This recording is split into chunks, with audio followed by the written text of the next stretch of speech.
Muy buenas tardes, mi nombre es John Alejandro Salazar. El día de hoy vamos a ver lo que son la clasificación de las sociedades mercantiles del sector solidario y la nueva organización mediante el decreto 957 del 2019.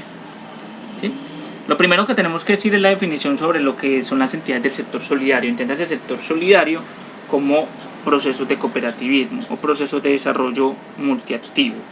¿Sí? Allí ingresan lo que son las cooperativas, los sindicatos, las asociaciones y todo ese tipo de agremiaciones.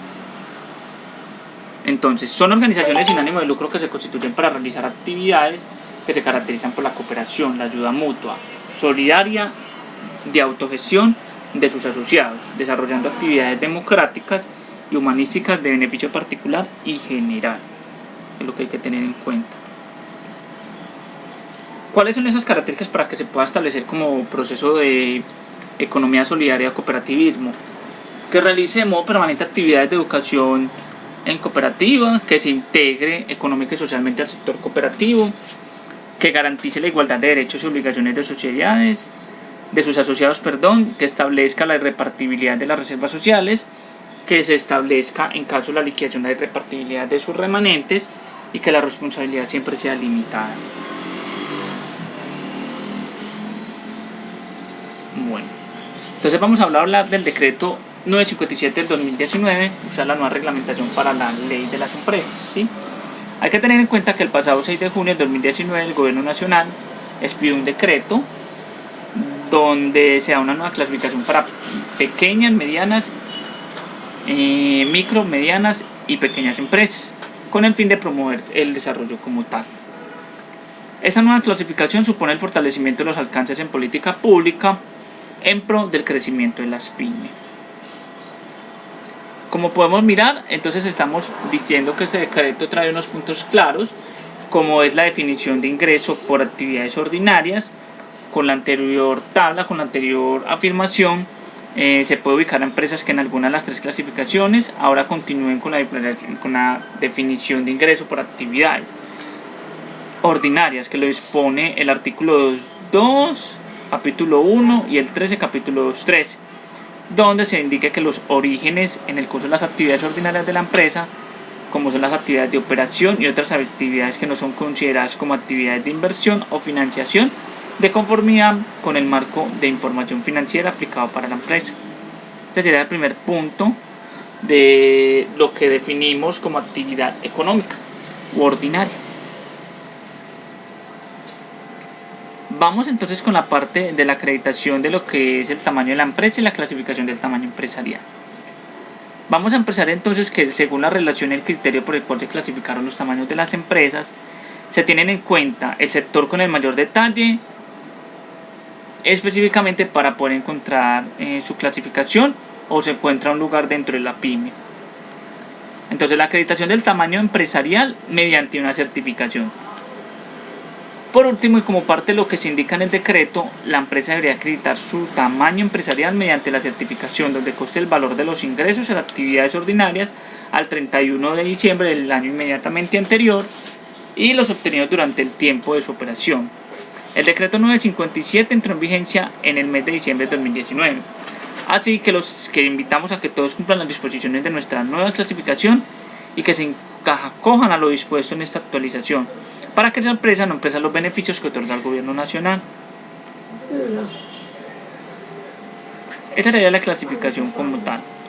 Vamos entonces para la parte más importante, que sería la parte de cómo se clasifican según los ingresos o su actuación monetaria, ¿sí? Entonces, según su actuación monetaria, estamos en el sector manufacturero, microempresas, pequeñas y medianas empresas.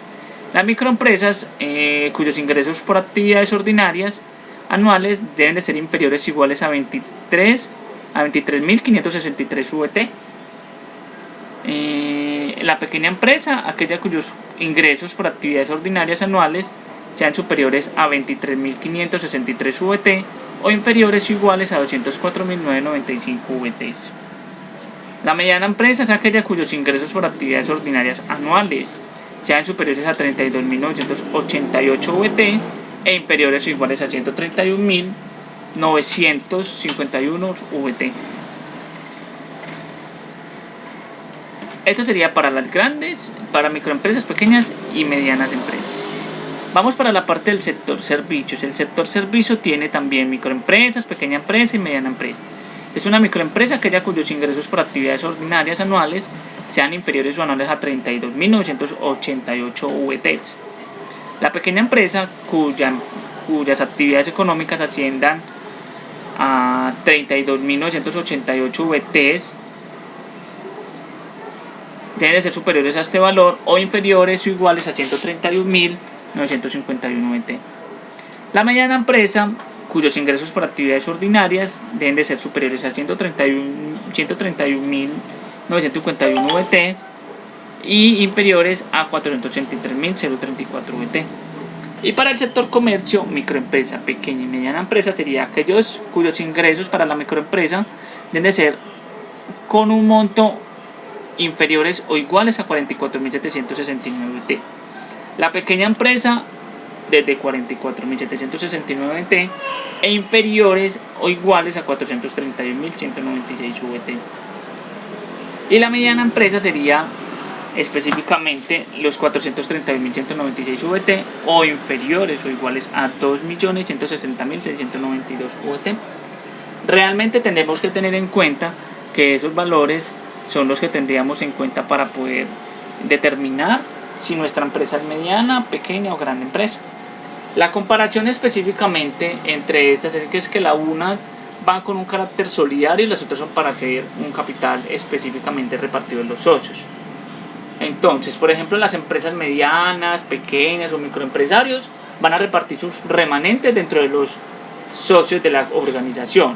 En cambio, lo que es el sector cooperativo, el sector asociativo, reparte sus remanentes entre todos los asociados realmente, pero de una forma más, por decirlo así, más desequilibrada, porque los mayores remanentes serían para las personas que conforman la parte del cooperativo y las otras serán repartidos sobre sus asociados, aunque realmente en muchas de las cooperativas o asociaciones se reparten entre sí el mismo valor de remanentes. Con esto podemos entonces influir que el sector cooperativismo entra dentro de esta clasificación de empresas, porque hay asociaciones cooperativas que pueden entrar dentro de una micro, una pequeña o una gran empresa específicamente. Esperamos entonces haya sido de su agrado la información. Les deseamos a todos un feliz día.